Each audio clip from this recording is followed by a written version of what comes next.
There is one skill that will help you stand out above all other women in the eyes of the guy you're into.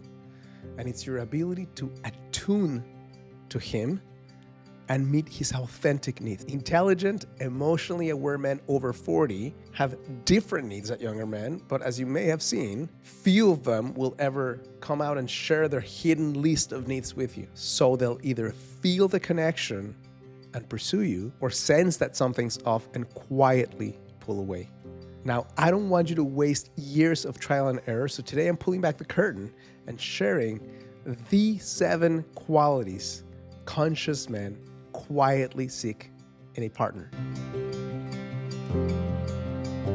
If you're watching this video, I'm gonna take a wild guess and say that you are not just looking for a weekend boyfriend or a summer fling. You're looking for a man who can be your devotional life partner, ideally for the rest of your life. You're looking for someone who gets you, understands you, admires you, supports you, is there in good times and bad times. Now, there's 2 major problems that come with this proposition. Number 1, this isn't the average guy you connect with out there. Let's just face it.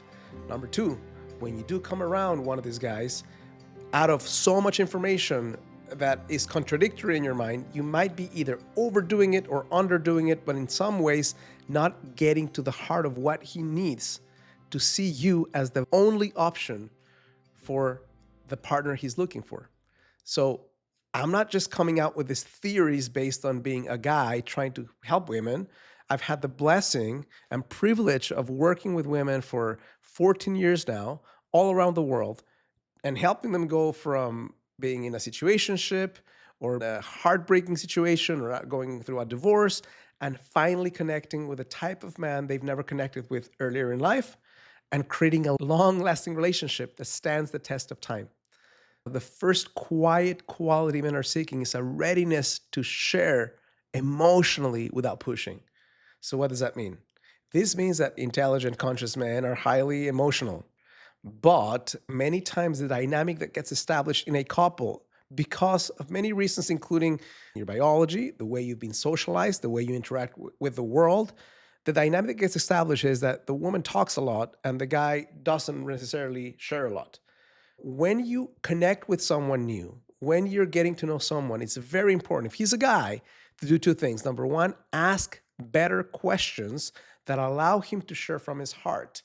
If you ask finite questions, you'll get a 1-word answer and you won't be super happy. If you ask open-ended questions, you'll get a lot more from him. What does it feel like? Fill in the blank. Tell me about fill in the blank. Now, second part is allow him the space and silence to share more. You will be surprised how many times when you're about to share and you get that little silence and the guy started sharing, but then he stopped. If you simply continue talking, that is the end of his share.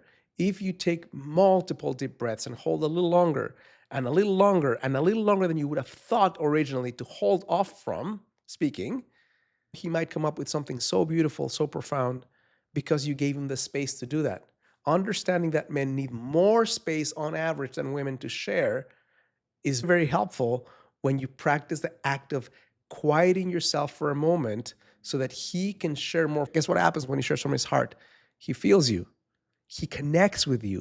He feels a sense of kinship with you. Second need that men have that they will probably not share with you out in the open is a conscious need for you to lean into him step by step.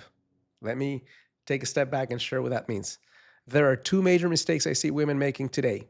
One end of the spectrum is not sharing at all, being fiercely independent in their hearts and keeping themselves to themselves. Second challenge, when they finally get that water in the desert that they've been craving for so long, they let out very quickly so much that the guy feels overwhelmed and doesn't know what to do with it. A guy is going to want your vulnerability. A guy is going to want to protect you and serve you and honor you. If you do it step by step, he's going to gradually feel more connected with you. If you don't do it, he's going to find somebody else who will. If you do it all at once, he's going to feel like it's too much. So it's a dance. You share a little bit more than you feel comfortable with, and then you stand back and you wait for him to share, to be more present, to acknowledge, to light up inside. And then you share some more. This is a reciprocal back and forth. If you notice that you're the only one who's emotionally sharing, that's not the place to continue sharing. When he notices that you can rely on him, trust him, share things that are truthful about you that you may not share with everyone, he feels honored. And if he starts doing the same because it's done gradually, then he's so much more emotionally invested in you. Third need that men have, especially after 40, is a clear sense of what you need when you're communicating with them. And I'll give you a very specific example that is a source of a lot of pain in a lot of couples. You might want to share from your heart to be seen, to be self expressed, to be witnessed, to have someone hold space for you, while he might have a stronger need to share to solve a specific situation. Men share with friends many times because they want to figure things out, they want to solve things. So when you come with a need to have your emotional space be held, and he doesn't understand that's what you're looking for, and he veers into his most natural stance, which is solving problems, guess what happens? You feel unseen and he feels unacknowledged. So how about if instead of doing that, next time you're about to share something and your intention isn't for him to help you come brainstorm or mansplain things to you or solve things for you, but to have him listen, how about if you say, hey, I'm about to share something that's a little vulnerable. I'm not looking for feedback. I'm not looking for solutions. I would love it if you just hold space for me as I share this. Is that cool? Guess what's going to happen? That's a very simple directive he can understand. He can be your hero that moment by doing just that. He doesn't have to rack his brain figuring out a solution. And it's a win situation. He actually holds space for you and you feel acknowledged. Fourth need that men 40 and beyond have. And here's why, because life gets more complicated. Let's just be honest. The more you grow, there's more variables, there's more things at stake, from finances to relationships. So the need to understand your needs becomes more important because there's the emotional bandwidth for unnecessary drama in a man whose conscious life is huge. I'm not saying that drama is you having problems. Drama is creating unnecessary problems. So what does that look like? That means instead of sharing something with him as a complaint, which is very normal and natural for people to do, but very eliciting of defensiveness, you share it with them as a wish or a desire. Here's the difference. You did it wrong. It's one approach. I would love it if you do it this way. Very different, right? It's not you're doing it wrong, is here's what serves me. Here's what would mean a lot to me. Would you mind? Could you please? Something of that nature doesn't put him in the defensive. It's not a pissing contest. All of a sudden, he understands you have needs and can share. Now, I'm not saying that by doing it this way, it's going to guarantee that he's going to offer you what you're looking for. But what I can absolutely guarantee is that many more times he'll be open to hearing you out, open to fulfilling your needs, because it's a vulnerable ask, and much less likely to get into a contest of who's right, who's wrong, which is always a losing contest. Now, before I share my last 3 points, if you're watching these videos, you're not just looking for information, you're looking for change, for transformation, for things that help you create a shift in your life. So I have 2 things going on right now. Number 1, I have a new conscious love community where I'm doing a live challenge right now that you can participate in. I'm answering questions, engaging with people. You're learning the best of the best from me. You can go to a link in the description to join for free. Number 2, if you're a single woman watching this, I have a quiz you can take in about 60 seconds that will reveal the answer to the question why you're still single. All you have to do is click on the link in the description. You'll find a page that looks like this, answer a few simple questions, and you'll get 2 things via email: the answer to the question why you're still single, and a report based on your specific blind spot that will reveal to you what is the one thing you can start doing today to attract the guy you want in a small fraction of the time. 5th need guys have is a mindful appreciation and understanding of past experiences. What does that mean? Let's just put it out there. You have baggage and he has baggage. Both have baggage. You've suffered and have pain. You've gone through heartbreak. You may have gone through abusive situations in your past, and he may have gone through the same. So a mindful integration simply means that A, you are working on yourself to understand what's going on. B, You are not stuck in the past, even though you can bring it up to make sense of what's happened.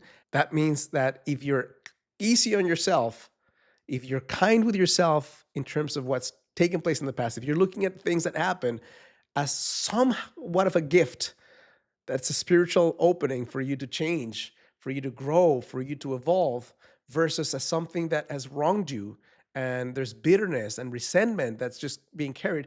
The way you approach the past for yourself is the leniency or the freshness with which you'll open to him.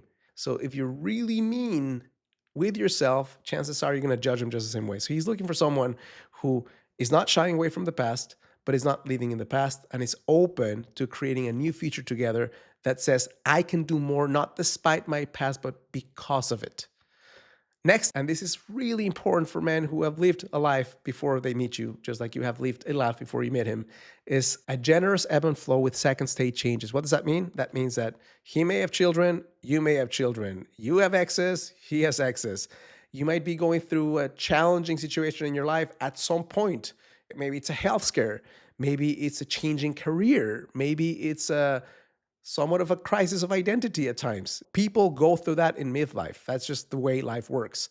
The generous being doesn't mean that you lower your standards so that he is completely unable to meet your needs, but it does mean that you understand that you need to be far more flexible at this age than you had to be earlier. Why? Because both of you are more set in your ways. Both of you have things that affect you daily, from children to relationships to work situations, that need more mindfulness. If you have a very strict list, no one's going to filter through your criteria. If you have a very open list, you're probably going to be super unhappy. You need to find the right balance between what are my real needs and what are things that I know, because I'm not a perfect human being, because I also bring stuff that's not ideal. I need to be ebb and flowing with so that I can have a relationship that's not perfect, but it's ideal for my heart. Here's the last one that I'll share with you. And if you do nothing else but this one, it will go a great way into landing you the most amazing human being who could ever connect with you. And that is being a source of light in darkness. I'm speaking from having lived almost 50 years, 50 years later this year. Life gets very challenging at times. Being for someone else, a source of self-ignited light. You don't need his light to shine, you shine on your own. Being that kind of human being, just like he will be that human being for you when things get tough, is something that is so refreshing, so life-altering, that the sky can be falling down. But if you have that someone in your life who can bring that little bit of freshness and lightness and remind you of who you really are in the midst of a storm, that goes a long way into dealing with midlife, dealing with crisis, and dealing with the nature of heartbreak, which is inevitable in life. Hope this is helpful, useful, and insightful. If it is, it'd mean the world to me if you click and subscribe to my channel. And if you'd like to continue learning how you can attract the guy you want without the need for gimmicks, manipulation games, or stupid techniques, make sure to watch the next video right here.